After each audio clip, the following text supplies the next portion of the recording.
Frida Okafor. I'm a sister of the Daughter of Divine Love, and I belong to the Enugu Bar. Okay, we have the Daughters of Divine Love congregation. We have a law firm called Daughters Divine Love Legal Consults, Divino Amora Legal Consults. That's where I have my office. But I also double as a volunteer with Women Aid Collective, WACO. My name is Okorigwe Chamaka Ada. I'm a legal practitioner practicing in Abuja, Nigeria. Okay, my name is Paisa Wudira Boni, and I practice in Oga Legal, full service law practice here in Enugu State. And I've been practicing for the past 5 years in Enugu State in the law firm. So I'm Dr. Jude Odinkonim. I'm a legal practitioner and a lecturer too at the University of Nigeria Enugu campus. It's one of the best ABA annual general conferences organized so far. At least the governor of Enugu State, Pitamba, did a very massive work, beautiful job. The International Conference Center is here. Okpara Square is there. The High Court is there. So within a short space of time, you could just move from one place to the other and the hotels. And I've talked to my friends who came in from other cities, and they're pleased with what is going on in Enugu. My name is Reverend Father Professor Edwin S.C. Obiora, Senior Advocate of Nigeria.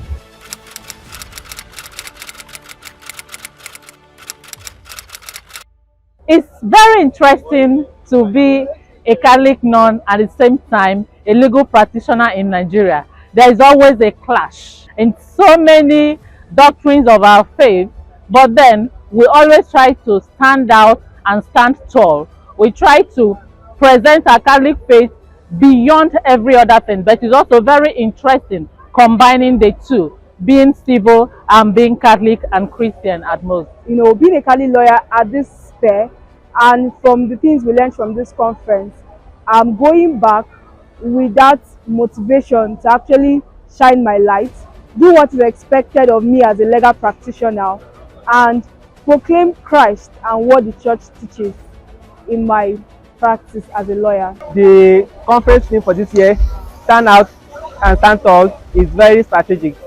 In fact, it means a lot to me because, for instance, the governor was talking about the fact that we as lawyers, we are not just having a profession, but we are the conscience of the society.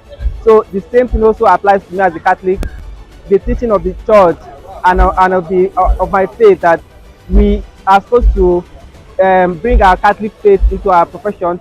It was clearly defined by the governor, who says that we as lawyers should not see our profession or the legal practice as a profession alone, but the legal practice is like the conscience of the society. We are supposed to be out there to assist the community, to assist the people, help them in the things that is going on not so well in the society. Well, I believe that it's not true that you can't be a good Catholic and a good lawyer at the same time. You know, everything depends on how you practice your law. Law is, the principles are there, you know, and as a lawyer, even if you follow the real ethics of legal profession, it doesn't encourage malpractice, it doesn't encourage corruption. For instance, you see evidence that's against your client, you shouldn't suppress it. Under discovery, you should be able to show that this, tell the other counsel, this is the evidence, because the mission is that we are trying to make sure that justice is done in the trial. But as a Catholic, for me, I don't handle divorce cases. I don't believe in the solution of marriage. If you want your marriage dissolved, if you're Catholic, you go to the church and they follow the canon law, right? Again, the issue of abortion, I'm a pro-life person, and I think my Catholic faith supports that. Issues of the rainbow stuff, you know, the LGBTQT. I'm not against anybody if that's what you want, but if you ask me my opinion, I will tell you, you need deliverance, because there is a spirit that is causing that. If you are delivered of that evil spirit, you have to be normal. So your Christian faith definitely plays a role in the practice of law, but some other people, it all depends on individuals. So, but if anybody who tells, law is an instrument to do justice. It depends on how you use it. It could also be a weapon to marginalize people, you know, to suppress others. It has been turbulent. It has not been very easy. It demands a lot of hard work, a lot of mental and spiritual composure. Um, there are so many hurdles one had to go through.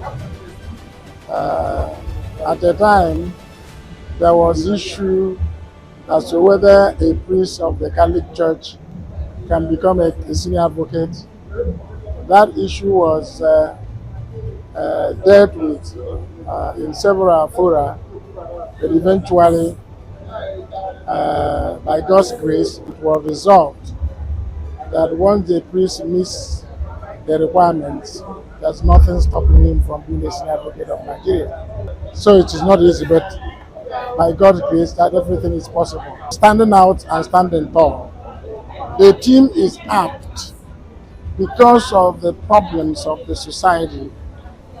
There have been issues of law enforcement agents doing everything possible to sidetrack the work of a lawyer in defending their clients, and in our work, for example, in defending the downtrodden.